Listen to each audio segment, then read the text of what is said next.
కొబ్బరి పల్లీలు చట్నీ చేస్తున్నానండి. వాటికి కావాల్సిన పదార్థాలు కొబ్బరి, పల్లీలు, ఎండుమిరపకాయలు, చింతపండు, కరివేపాకు, కొద్దిగా నూనె, ఉప్పు, జీలకర్ర, పచ్చెనగపప్పు. ముందుగా పెనం పెట్టుకుని వేడి చేసుకోవాలండి. పల్లీలు కొన్ని,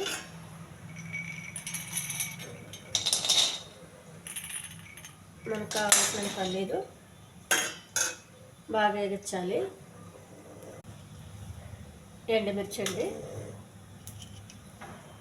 చింతపండు, ఇది కూడా వీటితో పాటు వేగించాలి.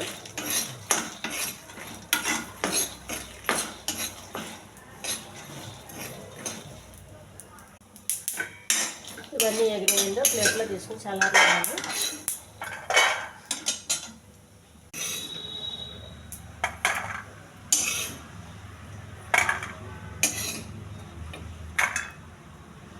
తాలింపు రెడీ చేసుకోవాలండి.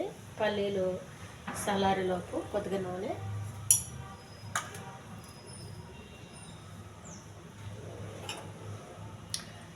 ఎండుమిర్చి, కరివేపాకు,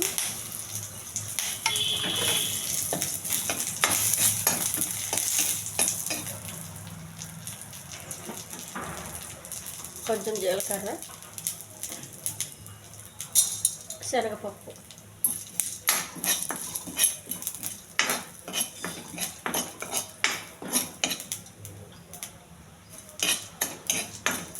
ఇవి దోరగా వేగిన తర్వాత స్టవ్ ఆఫ్ చేయాలి.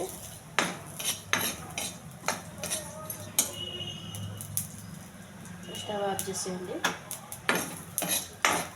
మిక్సీ జార్ తీసుకోవాలండి. కొబ్బరి, కొద్దిగా ఉప్పు, చింతపండు, ఎండుమిర్చి మిక్సీ వేసుకోవాలి. ఫస్ట్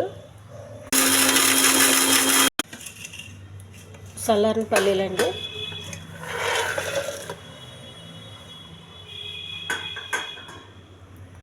కొద్దిగా వాటర్ అండి, మళ్ళీ మిక్స్ చేసుకోవాలి. చట్నీ రెడీ అయిపోయిందండి. ఒక గిన్నె తీసుకోవాలి. గిన్నెలో చట్నీ వేసేయాలి. చేసి పెట్టుకున్న తాలింపు వేసేయాలండి. చట్నీ రెడీ అయిపోయిందండి. ఈ ఛానల్ నచ్చితే సబ్స్క్రైబ్ చేయండి, షేర్ చేయండి, లైక్ చేయండి, కామెంట్ చేయండి. ఇది చపాతీకి, పూరీకి, ఇడ్లీకి, దోశకి చాలా బాగుంటుందండి. చట్నీ చాలా హెల్దీ చట్నీ అండి, టేస్టీ చట్నీ. దీనిలో ఎక్కువ నూనె లేకుండా చేసిన చట్నీ.